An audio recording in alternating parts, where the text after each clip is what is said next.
그리스도인들에게 있어서 가장 커다란 복은 뭘까? 그 가장 커다란 복은 도대체 어디서 오는 걸까? 야고보서 1장 17절 말씀에 보면 온갖 좋은 은사와 온전한 선물이 다 위로부터 빛들의 아버지께로부터 내려오나니 그는 변함도 없으시고 회전하는 그림자도 없으시니라. 자, 각양 좋은 것들은 어디서 온다고요? 위로부터. 그 위가 어디예요? 하나님으로부터 온다. 이것은 성경을 통해서 우리에게 아주 명확하게 설명하고 있어요. 그러니까 우리가 받기를 원하는 가장 커다란 복은 어디서부터 오는 거예요? 하나님으로부터 오는 거예요. 우리가 세상에서 우리가 사람에게 우리가 그 어떤 것에서 진짜 큰 복을 얻겠다 그렇게 착각하지 말라는 거예요. 가장 좋은 복은 하나님께로부터 온다.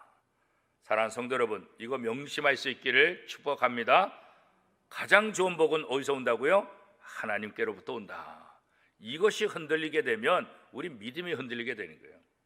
이 믿음이 흔들리게 되면 우리가 하나님을 떠나는 그런 어리석은 삶을 살게 되는 거예요. 왜 그래요? 진짜 큰 복을 주는 다른 곳이 있다 생각하니까 하나님을 버리고 그곳에 가는 거예요. 왜? 거기 가면 진짜 큰 복을 얻을 수 있다 이렇게 생각하기 때문에 그런 거죠. 그래서 그리스도인들은 그리스도 안에서 하나님께서 약속하신 그 복이 어디서 오냐? 하나님 하늘로부터 온다. 그러니까 그리스도인들은 누구냐? 그 하늘로부터 오는 복을 누리는 사람, 이게 바로 그리스도인의 모습이고 그리스도인의 삶이다. 이렇게 이제 이야기할 수 있는 것입니다. 오늘 본문에 보면 하나님의 놀라운 은혜를 경험한 아브람, 그 아브람이 어떻게 하나님의 복을 누리게 되었는가, 그 복을 누리면서 어떤 일이 이루어지는가, 성경 전체를 통해서 아브람뿐만 아니라 하나님의 사람들의 모습을 통해서 하나님은 그것들을 우리에게 잘 설명해 주고 있습니다. 자, 아브람은 소돔과 고모라 성에 살고 있는 조카 롯이 연합군에 의해서 다 패망하고 포로로 붙잡혀갔다, 이런 소식을 듣고 자기가 집에서 키운 사병들을 데리고 전쟁에 나가죠. 아무리 생각해도 집에서 키운 사람들과 군인으로 부름받아서 훈련받은 사람과 싸운다고 한다면 누가 이기겠습니까? 당연히 군인들이 이기게 되는 거죠. 왜요? 그들은 늘 전쟁을 준비하고 전쟁에서 어떻게 싸워야 되는지 훈련받은 사람이기 때문에 그런 것 아니겠습니까? 그런데 하나님께서 아브라함에게 놀라운 은혜를 베풀어 주셔서 그 네 개 나라와 동맹한, 그래서 5개 나라와 동맹한 데를 다 이긴 그 강한 그 동맹군과 싸워서 이기게 되는 거예요. 그리고 자기의 조카 롯을 데리고 나오고 또 그들에게 뺏겼던 모든 물품까지도 다 다시 탈환했다라고 성경은 기록하고 있습니다. 그러니까 상상할 수 없는 놀라운 결과를 아브라함이 얻게 되는 거죠. 아브라함이 전쟁에 나가지만 아브라함이 전쟁을 해본 경험이 있습니까? 아브라함의 집에서 일하는 사람들이 무슨 전쟁의 경험이 있겠어요? 그런데 그들을 데리고 나가서 전쟁에서 훈련된 군인들, 그것도 4개국의 동맹국들과 싸워서 이긴다, 이것은 어떤 면에서 말도 안 되는 일이죠. 그런데 성경은 그 말도 안 되는 일들이 일어났다 그렇게 말씀하고 있습니다. 우리가 하나님의 약속의 말씀을 믿는 것이 얼마나 소중한가. 고린도후서 1장 20절 말씀에 보면 하나님의 약속은 얼마든지 그리스도 안에서 예가 되니 그런즉 그로 말미암아 우리가 아멘하여 하나님께 영광을 돌리게 됐느니라. 우리가 말도 안 되는 것 같지만 하나님의 약속의 말씀을 믿고 예라고 하게 되면 그런 역사가 우리 앞에 일어나게 된다 그러는 거예요. 아브라함이 도대체 뭘 믿고 그렇게 달려갔을까? 별로 기록은 없지만 그가 자기 조카를 사랑하는 마음, 자기 조카를 반드시 구출하겠다 그런 열심도 있겠었지만 그 이면에 진짜 중요한 것은 뭐겠어요? 하나님이 나를 선택하시고 하나님이 나를 함께 하시고 하나님이 나를 도우신다, 이 믿음 아니겠어요? 이 믿음이 있기 때문에 담대히 그가 나갈 수 있는 거지, 개인적인 욕망과 개인적인 욕심만으로 이 모든 것들을 할 수 있을까? 그럴 수 없는 거죠. 하나님의 자녀들이 흠이 있다 할지라도 하나님은 예수 그리스도의 보혈의 피를 통해서 그 흠을 제거하고 하나님의 자녀로 삼아주시고 하늘의 복을 그들이 누릴 수 있도록 해주셨다. 이게 성경을 통해서 우리에게 주신 약속의 말씀들 아니겠습니까? 하나님의 자녀가 된 우리들은 이 땅에서 어떠한 삶을 살아야 될까? 다른 것 아니죠. 하늘에 속한 신령한 복을 받아 누릴 준비를 하고 그 복을 사모하는 그런 삶을 살아야 된다, 그런 거죠. 자, 이 아브라함이 전쟁에서 돌아올 때 멜기세덱이 아브라함을 축복하지요.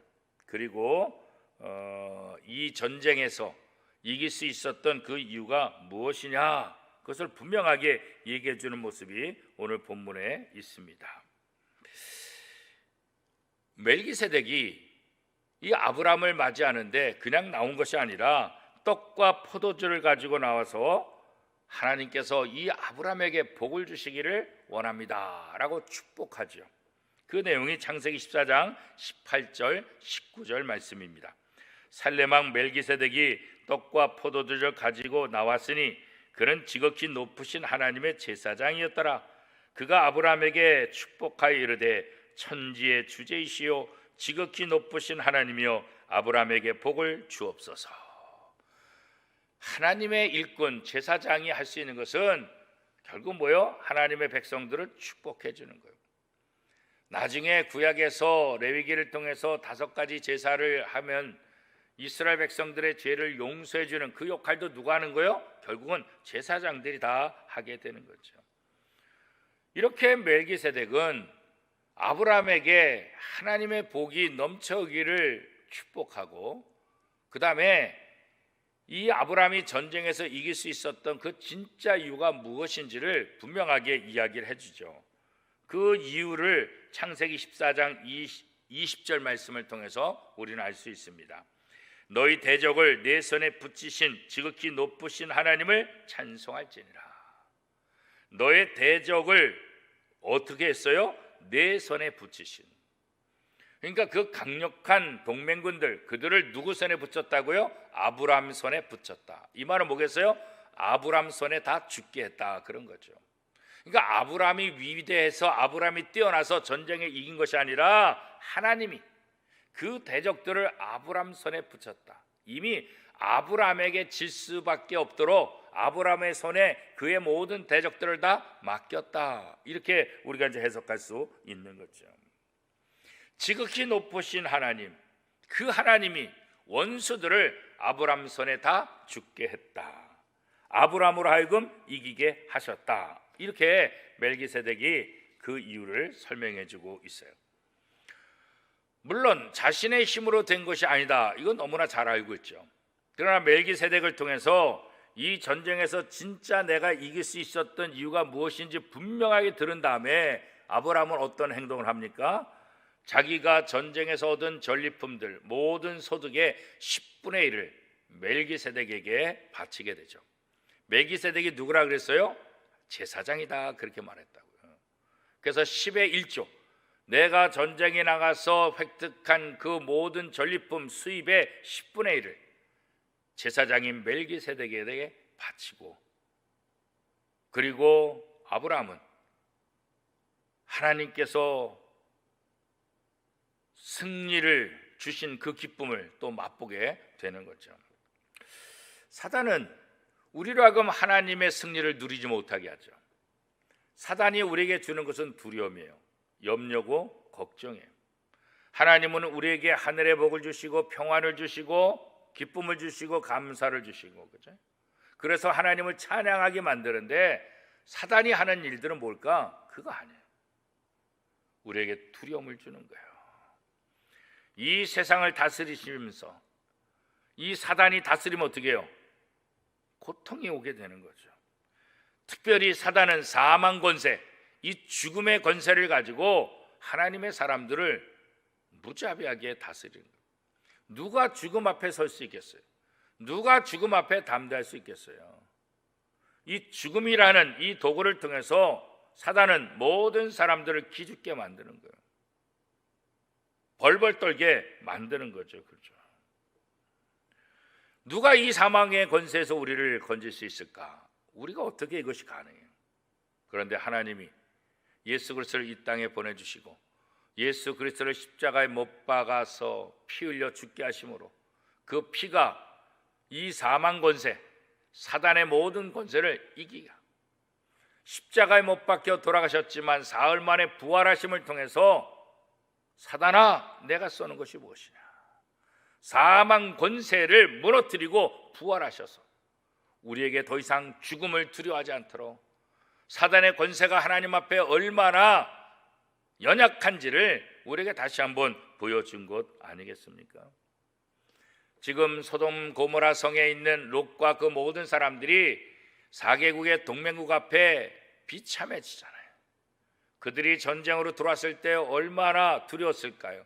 얼마나 무서웠을까요? 그런 두려움과 어려움 속에, 멸망 속에 있던 사람들을 아브라함이 자신의 사병들을 데리고 와서 그들을 구출해 오잖아요. 그렇죠? 마찬가지예요. 죄악으로 가득한 우리들, 예수님이 우리 속에 오셔서 우리를 구원해 주시는 거예요. 그리고 자유를 얻게 하시는 거예요. 그리고 하나님의 복을 누리게 하셨다는 거죠. 아브라함은 자신의 능력과 자신의 힘이 아니라 하나님의 도우심을 받았다는 것을 너무나 잘 아는 거예요. 이후에 소돔 왕도 아브라함을 맞이하게 되죠. 소돔 왕이 아브라함에게 뭐라고 얘기해요? 이 모든 전리품들 당신이 다 가져가라. 내 빼앗긴 백성들, 포로로 붙잡혀갔던 백성들은 내게 다 돌려보내지만 이 전리품은 당신이 나가서 싸웠으니까 당신이 다 가져가라. 그렇게 얘기를 하죠. 그때 이 아브라함이 어떻게 얘기하고 있습니까? 이런 자에 거절하죠. 왜 거절합니까? 그 거절하는 모습을 어떻게 이야기하고 있습니까? 22절, 23절 말씀 우리 같이 한번 읽어보겠습니다. 아브라함이 소돔 왕에게 이르되 천지의 주제이시오 지극히 높으신 하나님 여호와께 내가 손을 들어 맹세하노니 내 말이 내가 아브라함으로 치부하게 하였다 할까요?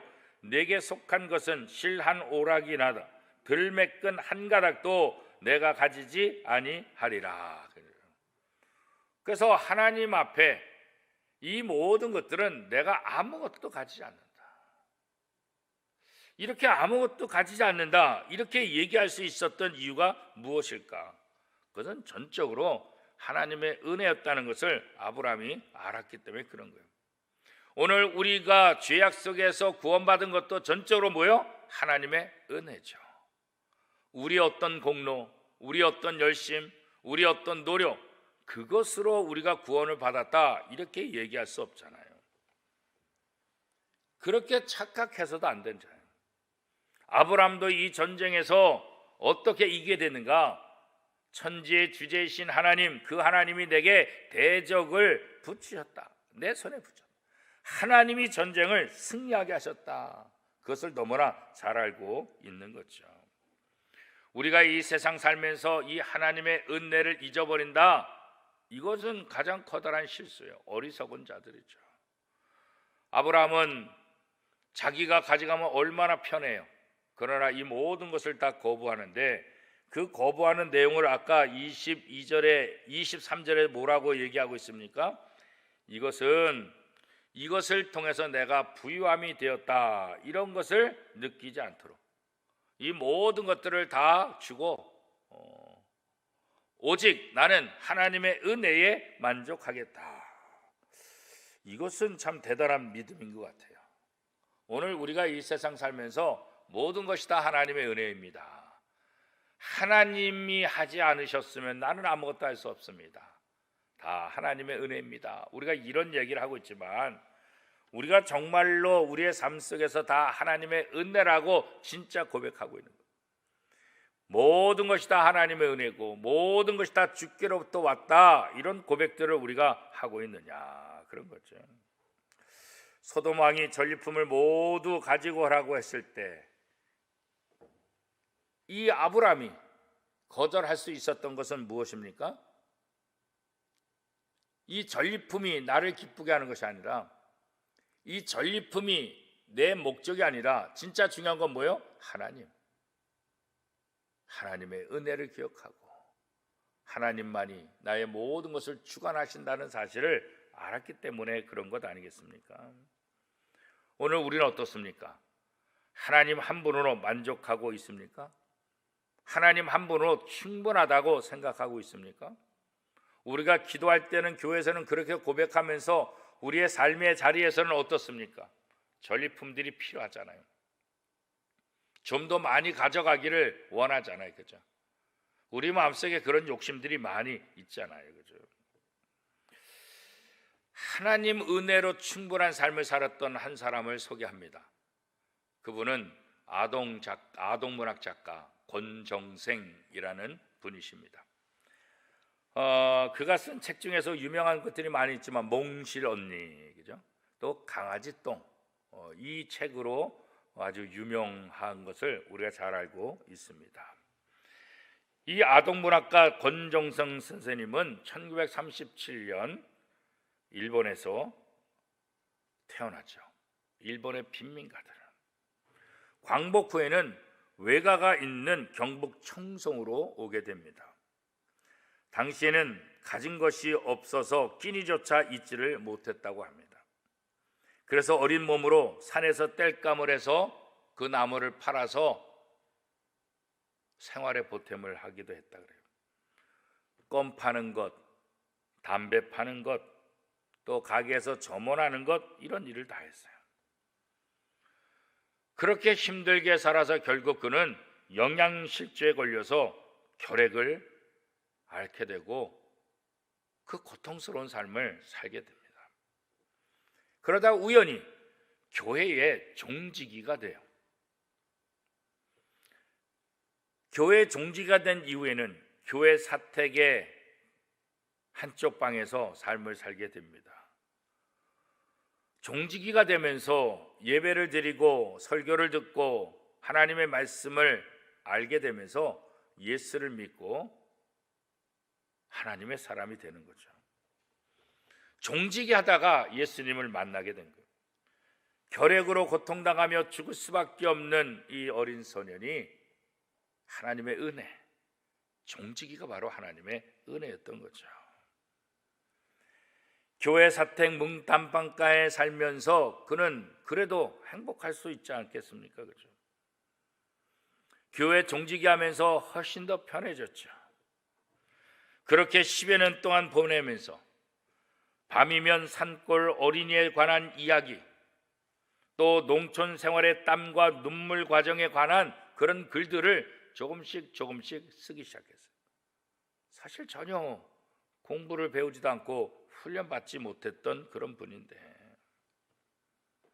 44살이 되어서 교회 뒷산에 조그만 오두막집을 지었다 그래요. 그 오두막집을 지은 이유는 뭔가 다른 것 아니에요. 아무 방해도 받지 않고 글을 쓰기 위해서 자신만의 공간을 만들었다, 그렇게 기록하고 있어요. 그 오두막집에 있는 물건이라고는 아무것도 없어요. 더러운 작업복 한 벌, 또 운동화 한 켤레, 자기 손으로 짠 괴짝, 옛날에 괴짝들 많이 썼잖아요, 그죠? 그리고 수저, 젓가락, 취사도구, 그 정도.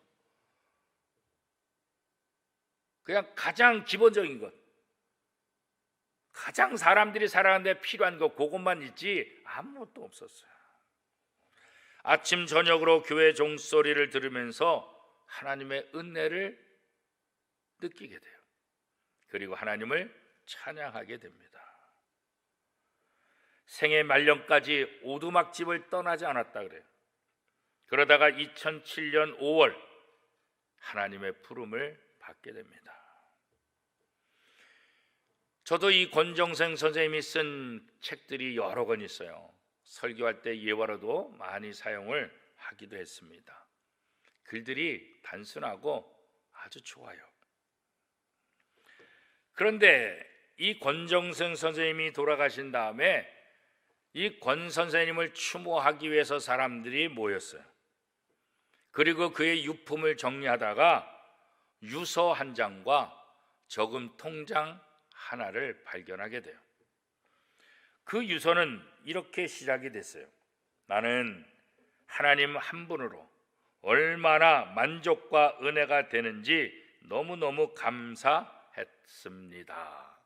라는 기도로 그의 유서를 썼다 그래요. 어렵게 자랐지만 나는 하나님 한 분으로 만족했다. 하나님 한 분으로 얻은 그 은혜가 얼마나 큰지 몰랐다. 그리고 통장을 보니까 그 통장에 잔고가 어느 정도 됐냐면 자그마치 12억 있었다 그래요. 12억. 어마어마한 돈이죠. 그렇게 많은 돈을 갖고 있으면서 자기는 여전히 오두막집에서 살았다.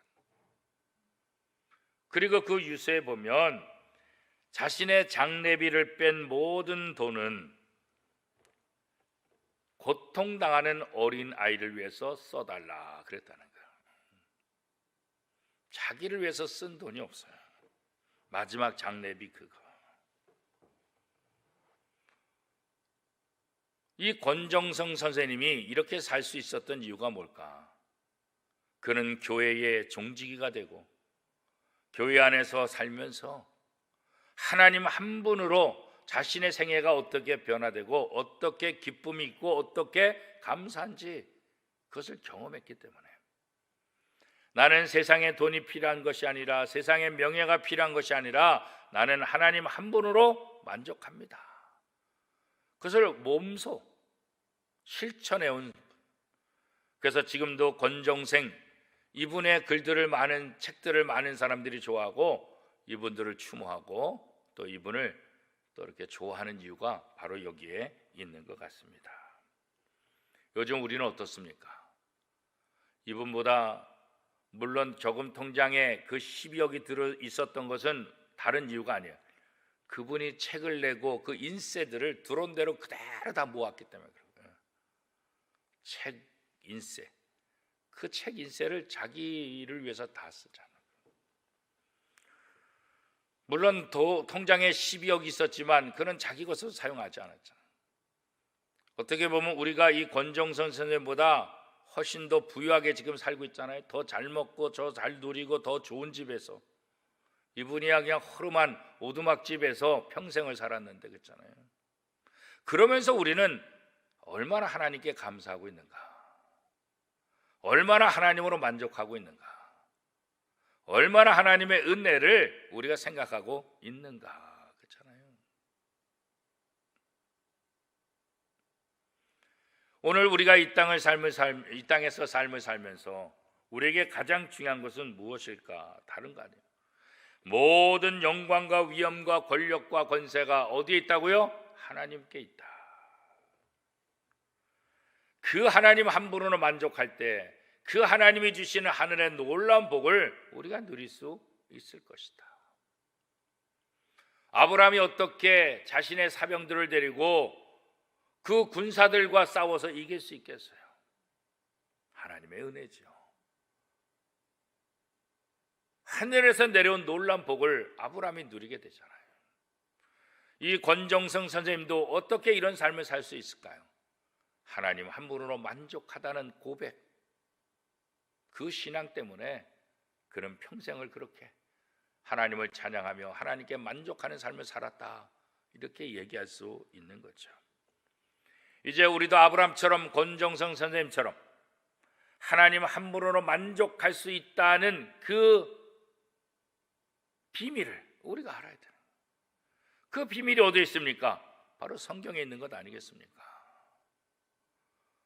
우리가 세상에서 주는 그 복이 아니라 하늘에서 내려오는 복, 그 복이 진짜 복이고 그 복을 하나님의 자녀들에게 주셨다는 사실을 다시 한번 기억하고, 이 땅에서 세상의 복을 사모하고 세상의 복을 추구하는 자들이 아니라 하늘의 복을 추구하고 하늘의 복을 사모하는, 그래서 하나님 한 분으로 만족하는 삶을 사는 저와 여러분의 삶이 될 수 있기를 축복합니다.